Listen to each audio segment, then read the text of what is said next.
Welcome everyone to Brian's Action Figure Reviews. We're back with another episode of Retro Wrestle Reviews, Chat, Talk, whatever you want to call it. Don't forget to like, subscribe, and do all those things. And I'm going to hand you over to myself, Rich, and Tubbs right now for tonight's match, which is Edge versus Mick Foley from Wrestle Mania 22, hardcore match. Enjoy, guys. Welcome everyone to Brian's Action Figure Reviews, and we're back with another episode of Retro Wrestle Chat, Retro Wrestle Talk, Retro Wrestle Reviews, whatever we settled it on. And today we've got Cactus Jack, or is it Mick Foley, versus Edge from WrestleMania 22. Welcome, guys, back again for another couple of minutes of crack and wrestle chat. So let's go straight into it. What did you think of this? No, I won't say what you think of this match. Why this match? I suppose I should answer that myself, should I? Because I picked it. Yup. Yeah, go for it, man. Like you guys with the Hardys a while ago. Let's not get this one messed up now. I had good memories of this match, so yeah, I wanted to. I always kind of wanted to watch it again. So I think this platform is the ideal time and the ideal kind of thing to watch it. So going into it, what did you guys think beforehand? Did you watch promos or anything? I watched the promo build because I just wanted to like re-educate myself on the story arc going into the match, and then I watched the match twice over. We watched it twice. I watched it twice over. I, like you, Brian, I had very fond memories of this match because I loved the Rated R Superstar version of Edge, one of my favourites with Lita and everything else, and I also loved Mick Foley. Mick Foley was a legend, like. So it was already one of those matches where I was going, oh, I like these guys. And I remember I saw it at WrestleMania 22, and I was like, this was fantastic. So, but it was going back to like watching other matches. You're like, oh, do they hold up? Yeah. And for me, this held up better than I remembered. It really was. It's a strong match, and I'll explain why later. But yeah, Rich, what did you think? Your time. It still fucking lived up to the first time I watched it. It was a solid, good match all around. A few little bumps here and there, but a few like good, solid parts here and there as well. Like it held up for one of those older matches. I thought you hadn't seen this match before, no? No, I thought the same, but obviously I took a gap years out of watching wrestling. But then for like a period of time, I would just go back and put on like random like pay-per-views. Just being like, I don't know the results or anything in some of these matches. Like I end up actually watched had seen this match before. So no, it was good. Still enjoyed it. I was going to say we look at the comments for this week, but there isn't really any comments this week because there isn't any comments. But anyway, Paddy. People might have seen this already, but Paddy Murphy bought me this and sent it to me during the week, and it says, like some of the matches we do, just fucking brutal. So thanks, Paddy. It's Rich. Yeah, exactly. Can I just say something on that? Right, Yeah. you fucked up the title of the show, but it's on your T-shirt. I know. You could have been. What do we call it again? Oh, that's what it's called. See, it's always been kind of fluid. We never settled fully on a name, so I'm not going to take any heat for that. So let's get to the match anyway. What did you think of the opening? How it started? Rich, we'll go with first. I thought it was like a solid, good opening. Just kind of the match just kind of got into it, like kind of what you expect from a hardcore match. You don't really expect it to kind of have a slow pace and kind of finally build up. It was just, I think it was a good pace from like the start. I mean, considering like Foley was supposed to be like 40 during this match kind of thing. So obviously, you're taking that into consideration, like Edge and all the bumps and everything that he's put himself through with his backyard wrestling. Obviously, Tubbs, you'll know what all those bumps are like. Obviously, like he's like ECW days and all that kind of thing. So to see him at 40 still go at that pace with somebody like say Edge at his kind of peak kind of thing, when he's fully kind of going at like his own pace with like wrestlers around about his age. It was just a good kickoff start. Like I fairly enjoyed it. Obviously, always good to see Lita Just putting out there, boys, kind of thing. You know what? But it was a good start, kind of thing, and it didn't. Apart from like one moment, it just didn't really kind of slow down or anything. But there was one moment it kind of slowed down. I reckon you boys are all going to know what I'm on about.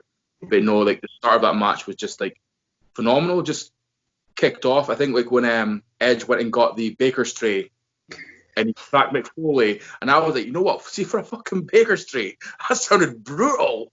Yeah. Do you know what? Fucking whack off of that boy. Oh my god. I was joking and taking like a Twice. You know, like those like oven trays and like knocked them off your mate kind of thing. But no way did it sound that fucking brutal. Like actually sounded worse than like a steel chair at times.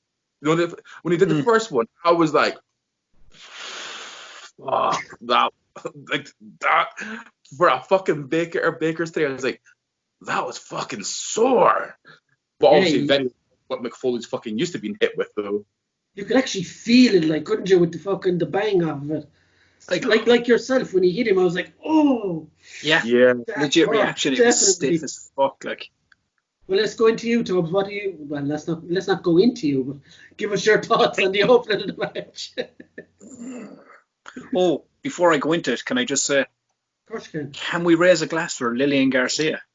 I don't have a glass, but I'll raise my fist to that. I miss Lillian Garcia, lads. I miss her. But for me, I thought, you know, it was like your typical thing. You know, Edge is there waiting in the ring, and then Foley comes down, and Edge has got that like baseball bat, but it's a really, really shitty, like crappy looking baseball bat. Clean. Do you know what I mean? It was way too clean, and he goes to hit him, but then they get into the bit of the schmoz or whatever, like, and as Rich said, then you know, you have the bacon tray impact shots were horrendous. Like they looked horrible and they sounded horrible. But then, I think it was like they got off. They just went in. They got into it. It was just basically from the minute that Foley got to the ring, it was off. You know, and I think that's what hardcore matches need. They need that like jump start. You can't be. You know, how many times have you seen hardcore matches in WWE style start in headlocks or? You know, it's a stupid formula. This was the perfect formula to get right in there and go. And that spot then where Edge hit him with the spear, and then Edge was crying out on the ground. Like I was just going like, oh my god, I forgot about this. It's pure fucking like the Bret Hart, you know, Goldberg spot from WCW, and then he had the cat wire wrapped around his stomach. Little fact as well about the build to this match. Do you know the flannel Mick Foley was wearing in this match, like the first flannel? The off-color one, yeah. That was the same flannel he wore for WrestleMania 16 when he was in the Fatal 4-Way. And that was all played into the story build to this match about Mick Foley always like being like the last pick or the missing piece of the puzzle or you know, like not getting that WrestleMania moment. That was the whole point. And he wore that flannel to like later reveal he's Mick Foley, Cactus Jack side, which I thought was beautiful, really. In storytelling purposes anyway. Like, yeah, the crowd I loved it. Off that massively as well, like. I thought it was a fantastic start to the match. It went off to the races quick and fast. So let's get more into the meat and veg of it. Obviously kicking off with that attempted spear and Edge's arm afterwards. Wow, he was reefed to fuck. What did you guys think about how it progressed from there? Do you want to go, Rich, or will I? You go first. Yeah. Look, for me, this match in general, from the beginning to the end, it's like you've seen. We both talked about it, or you know, we've all talked about it. All three of us: ECW matches, hardcore matches. They're a different breed of match. But how many times have you seen a hardcore match go 40, 50, or 30, 40 minutes, and it becomes overkill at one point, and you just go like, oh my god, just put him away. This is too long. It's going on too long. A dead horse kind of thing. Yeah, you're beating a dead horse with it. Like, you know, I found with this match, now I'd seen it, you've seen it, Joe Rich has seen it, but looking back at it, I was going, this was the perfect design for a hardcore match. And I mean, in the spots and the timing and the pace of it, like it was 20 minutes with entrances. It never felt like it was going too long. It never felt like it was too rushed. It really, really had the middle ground the entire way through, minus maybe one or two slow spots in between when they were setting other stuff up. But minus that, it just always felt like it was going somewhere. It was going somewhere. It was going somewhere. And there was like spots like we'll get to it later, but there's spots with Lita that like get paid off at the end, and it was just beautifully told match. I really, really loved that they mixed like extreme hardcore, because this was a hardcore match.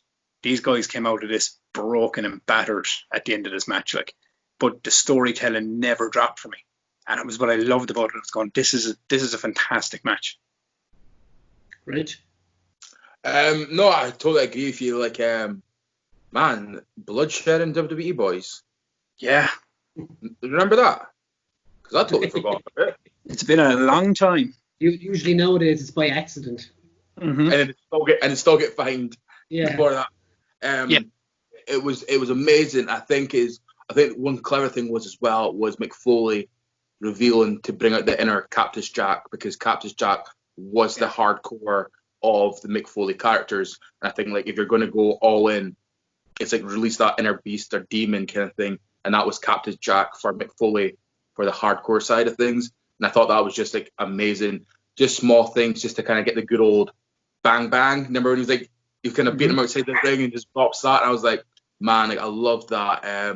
I thought even just the way they used Lita, it was a perfect balance. You know, like, she knew when to kind of intervene and kind of when to kind of, like, I'm going to jump in the ring, jump on Mick Foley to try and stop him kind of thing. It was a nice balance instead of, like, majority of other matches, probably in this day and age as well, you're going to see someone come down and just constantly interfere. Most likely someone's going to get handcuffed to the post and get totally beaten the fuck out of kind of thing. That was really good.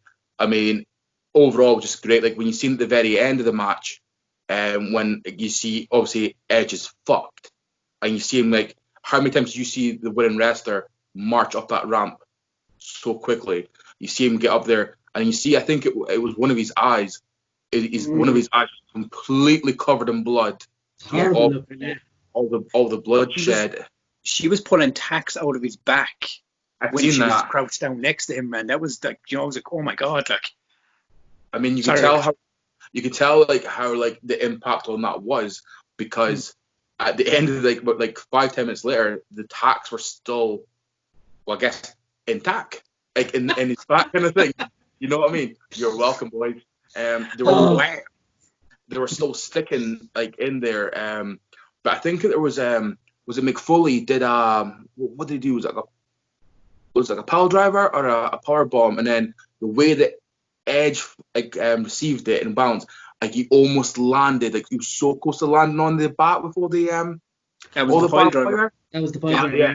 And I was just like, that could have been a nasty bump. And then obviously you see later, like, just after that, the referee being like, I'm just going to remove this from the ring kind of thing. But it's just like, it was just insane to see, like, that could have went so wrong. Like, Edge could have properly, like, really landed his whole entire back on that bat.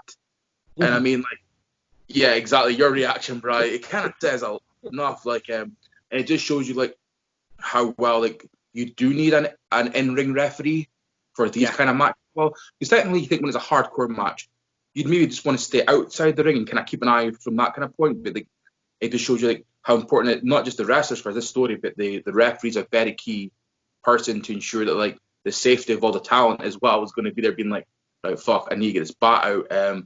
But I think they were quite clever by not going too crazy with weapons.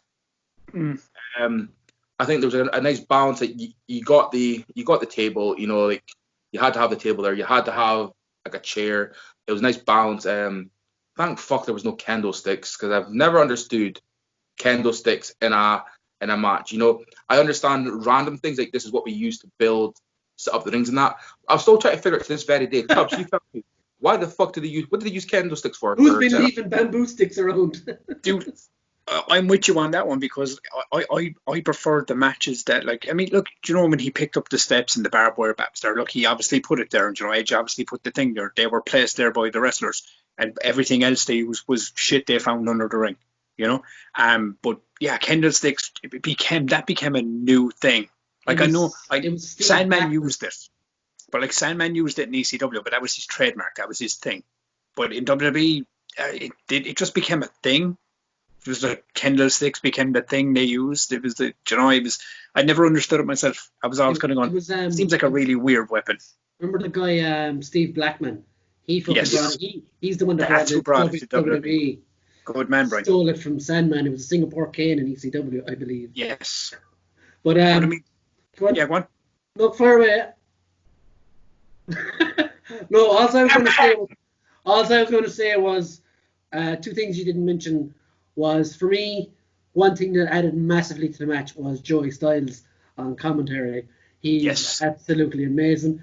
I've watched him from back in the ECW days when he literally commentate a show by himself, and it's more entertaining than any fucking WWE commentators put together. And as you were saying as well, Rich, the use of weapons is really, really done cleverly. It's not overdone. Like, there's bits, like with Lita, we were talking about there a second ago, one of the times when she comes into the ring to save Edge from the mandible claw with the barbed wire, and he turns it on her, and I was like, oh my God, you're going to ruin her face.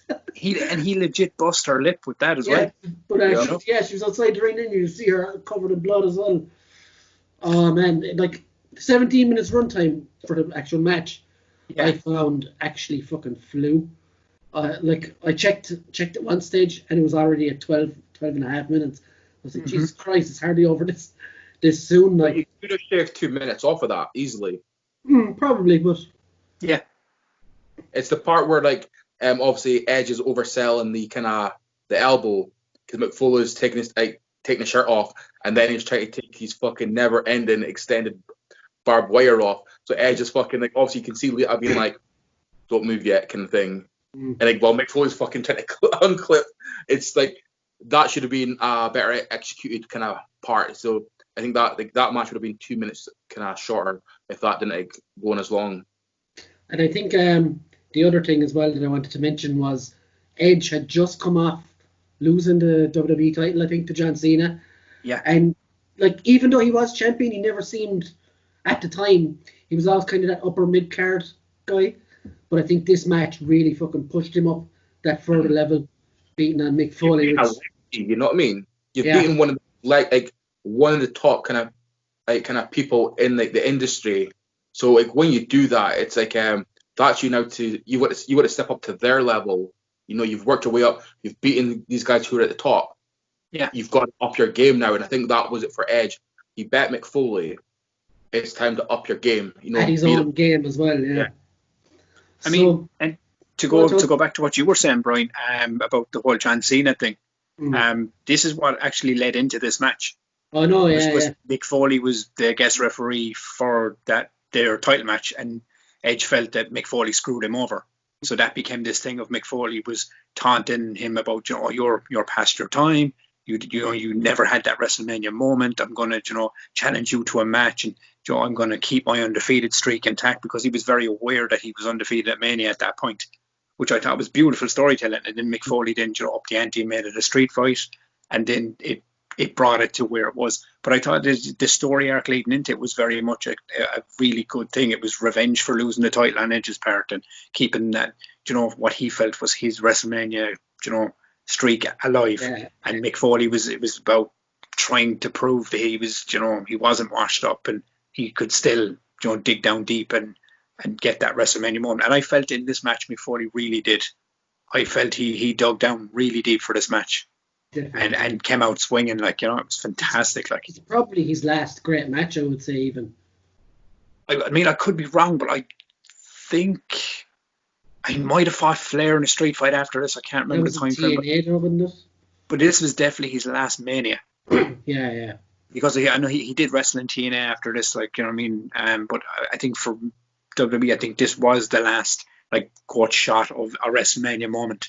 Because even though he was in the match with The Rock against Evolution at Mania 20, do you remember there was even the interview, he said that he felt he never showed up for that match. He was lacking confidence and so on. So I felt this running it into storyline with Edge for this match, to go you've had a lot of WrestleManias, but you've never had that one moment.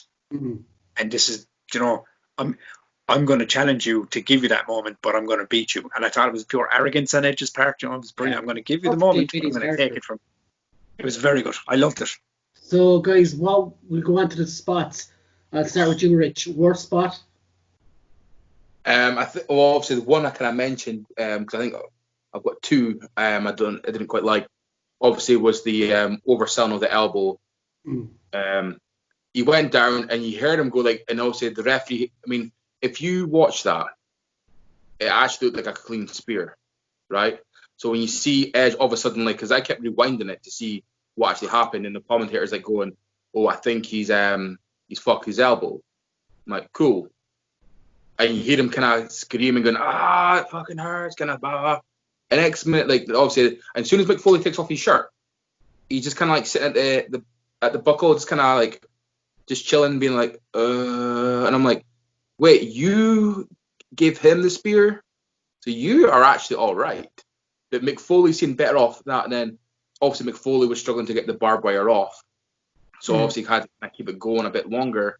To me, like, I just felt like that just wasn't, that was like a weak point. And then the other part, me personally, I didn't like Socko with the barbed wire. I thought that was stupid as fuck.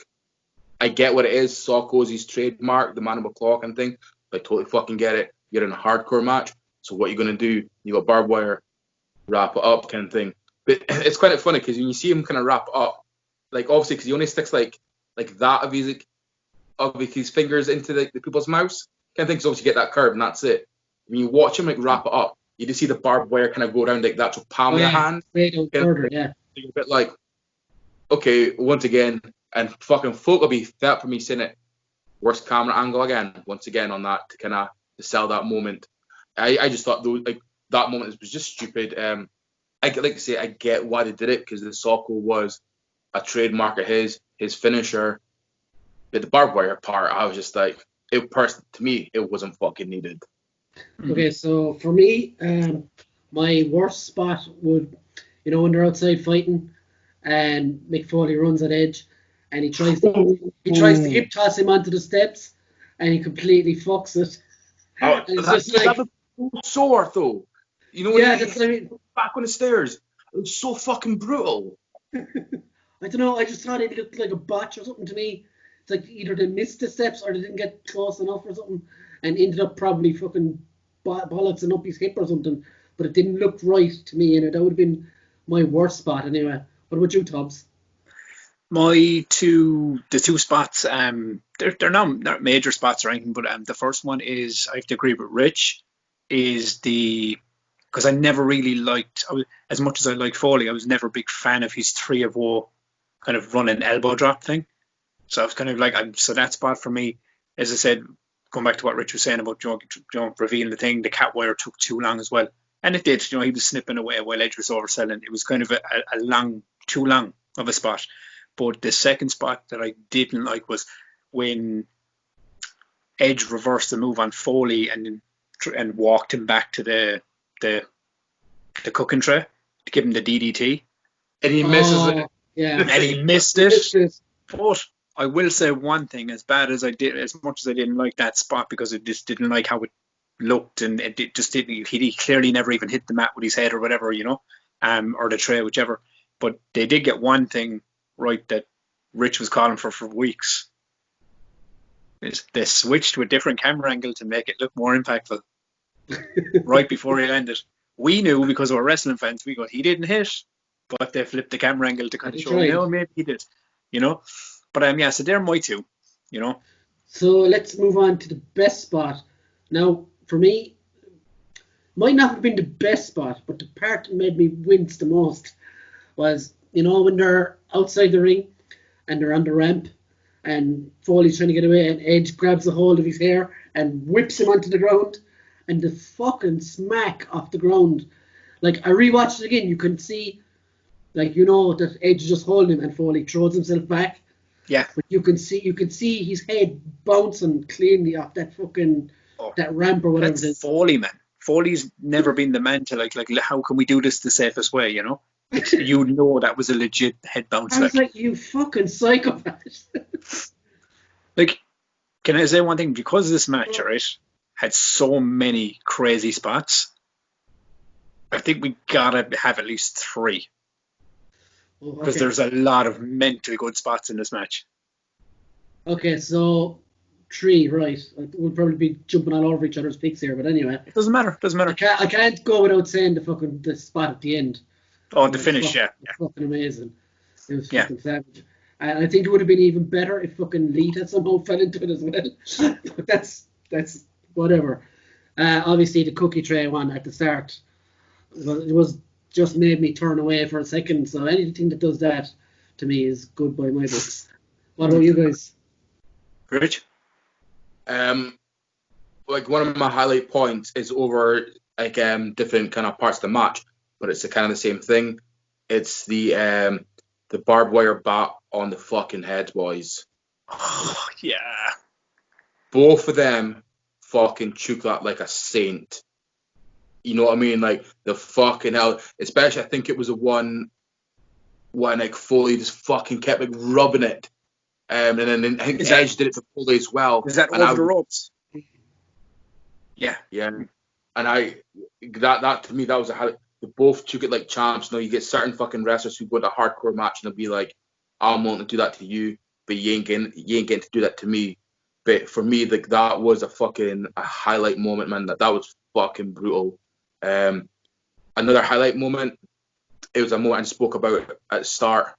Edge at the end, when you see him fucking up at the ramp, the blood's pouring fucking down him, and you see how fucked up he is, and then the camera turns to Mick Foley, and he's leaning against the barrier, and it's quite funny because he's pouring a fucking blood, and there's a couple of kids being like, ah, and it's like, kind of thing.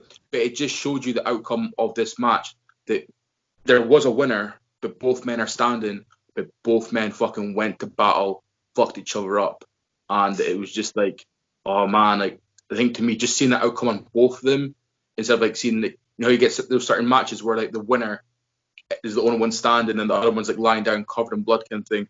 But it was just good for both of them to be like, yo, this is Edge. This is going to be one of our main guys now. So obviously he's standing, but also being like, this is fucking Mick Foley, one of the hardcore fucking kings in wrestling. We're not going to let him fucking lie in a puddle of his own blood. He gets to fucking stand next to the crowd kind of thing. So I think that was a great moment. It's not obviously a wrestling and then ring moment, but that's still a part of the match. I thought that was just fucking beautiful.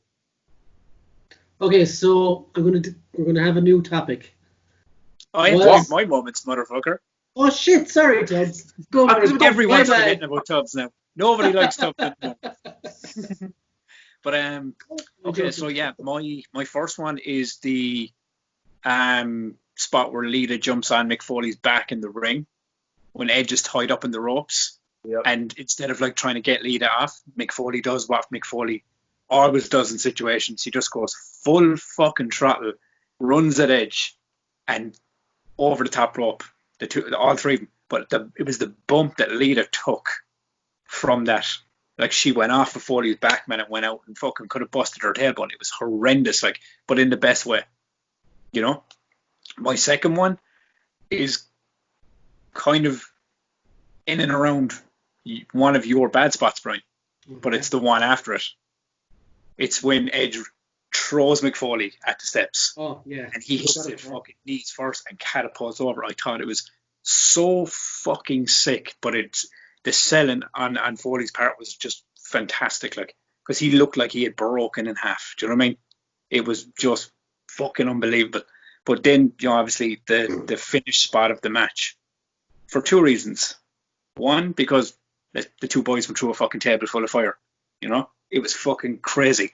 But the one thing that I did like about it was that I said about the storytelling arc of this match was earlier in the match, Foley jams a sock down Lita's mouth with cat wire, bludgeons her.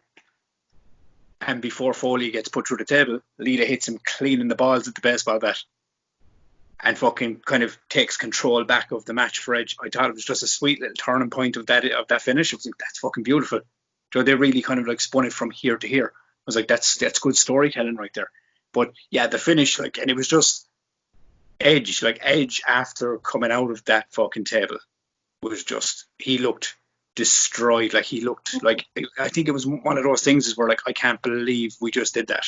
Like, I can't believe I just did that, you know? and he just looked destroyed from it. But he, as Rich said, covered in blood, standing at the top of the stage, and Foley gets up as well, because it is, for me, it was like not watching, but it's that Rocky 1 moment of, Edge as Apollo. He won the big fight, he got his win, but Foley still won because he wasn't there to win the match. He was there to create a moment, and he 100% created that. Like, if that was the last match he ever had, what a one to go out on, like, So for me, they were the three. There's loads of other ones like the thumbtack spots and all those, but those were the three standouts for me in the match.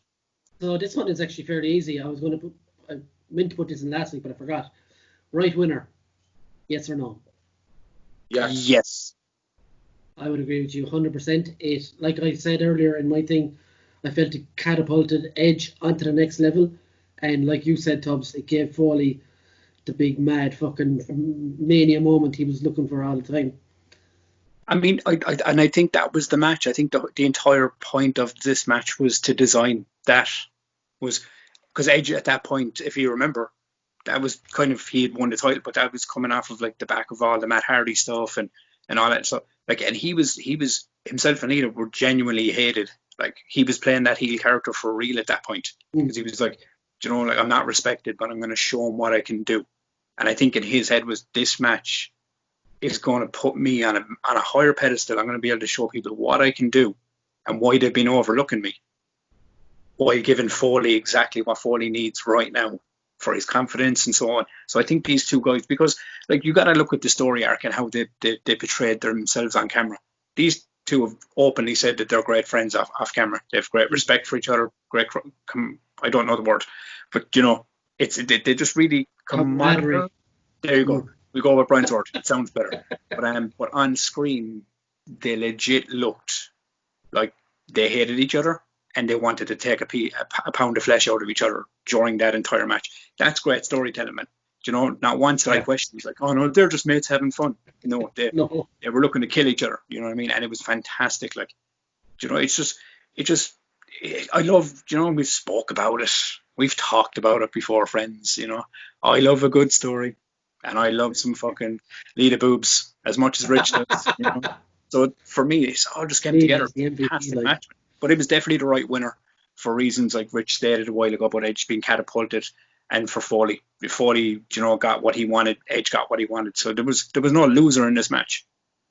Even for the fans watching, fans watching were kind of going, all right, well, no one really lost, because, I'm delighted Foley got a massive, and Edge is now a bigger deal, and I think that was the whole point of it. Any final thoughts, Rich, before we give our final scores? Ooh, man, it was just fantastic seeing Lita again. She's still that's all I'm saying. Yeah. He's scoring this match without the match. He's scoring this on Lita. I'm probably going to do the same for Lillian, though, to be fair. So. Okay, so I'll give my final score. I'll give... Jesus. I'll go with 9, I suppose. I was going to say 8.5. I'm going 8.5. 8.5? 8.5. Lads, I'm going to shock the fucking system right here, man. Because I believe we're scoring these matches on how much it's entertaining us, right? Yeah. And how much we take from it, good or bad or whatever. I'm giving this a flat out fucking 10. Yes. Simply because from the beginning to the end, I was just thoroughly entertained by the story, by the spots, by the action, by just everything about the match. Now, as I said, there are certain things that, like spots I might not have liked, or, bits and pieces in between. But for me this week, it wasn't enough for me to personally go like, oh, I'm going to take points off this match because reasons, I was going, no, I solidly was entertained. Went back and watched it twice to go like, no, I'm going to watch it, see, does it hold up? For me, I thoroughly enjoyed it. Like, it was one of those matches. And we've reviewed Undertaker versus Shawn Michaels. We've done Kenny Omega versus Okada. It's not going like, oh, this is a better match than that. It's just, no, this week I thoroughly enjoyed this match. And I think that's probably it. Like, if I'm wrong, I think this is the way it should be. You shouldn't be like, oh, why didn't this match get 10? It's this week. It's this week's show. This match. It's our opinions. It's our personal opinions. It's like, yeah, exactly. Personal opinion. So, like, we said it. I would love people in the comments to actually put down, go watch the match and tell us your opinion. Tell us what you think about the match. Because sometimes sometimes when you watch a match, it all depends on your personal mood as well. Yeah. You know, if you're in a shitty mood, that match ain't going to do nothing. You're going to give it a shit rain. Well, that match is going to be great for you. I would argue that because I often watch these matches that we review when I'm in a shitty mood to see if it brings me up. And they actually do, most of them. Like usually, like last week when we finished recording last week's episode, I threw on the first 5 minutes of this match. And I was like, I'm really enjoying this, but I can't watch it now because I'm too much I'm on a high after recording the wrestling show, so there's no point. I said, no, I'll wait till Sunday and I'm fucking pissed off on my own and I'll fucking watch it then and see what happens. I agree with both of you in that point as well. That, like, I find sometimes it can kind of mess your view on something if you watch it. It's like watching a show if you're not in the form to watch it. You know, if you're in terrible form and you watch it like a full-on drama, it's probably going to make you feel worse, you know? Yeah. But if you watch them, sometimes it can fuck you with your view. But I agree with you as well, Brian, that if a match is thoroughly that good and that entertaining, it's going to pull you right back out of that mood. Yeah. Because, you know, some matches, we're all wrestling fans here, man. We've watched hundreds, maybe thousands of matches in our lifetime. And not every match is hit home and not every match is kind of stuck with us, you know? But no, this one, and it's just as I said, it just gave me from start to finish entertainment. And I think that's what the whole point of this show is, boys. Finding matches that do that and finding matches that don't. So at 27.5, that puts it in joint third place with Brett and Austin. Nice. What's number one? Last week's match. Okada, yeah. And number two is AJ versus Daniels versus Joe. So that's on 28.5. I think the top one is 29. Yeah. It could be very interesting. That's a TNA and a New Japan at the top two position. It'll be very interesting to see, is there a WWE match that can take the number one spot? And imagine... Please, once again, leave your matches in the comments. You never know. That match could be the match that goes straight to number one spot. So it'd just be very interesting to see what will be like the likes of the independent circuit and the New Japan kind of brands that are going to be the dominant matches, because obviously we know how much more of workers and storylines to put in to these things. Or is there an actual, from the almighty WWE, is there a match there that can rock the boat and get into like number one spot? Please put it in the comments. Exactly. So as you heard, Rich, put them in the comments and let us know what you thought of this match as well. I'll drop a link to it in the description. And thanks once again for watching us prattle on for however long this has been. And this has been Brian's Action Figure Reviews. That's been Tubbs acting Tubbsy. And this has been Rich being Rich. And this is me. We'll see you later, guys.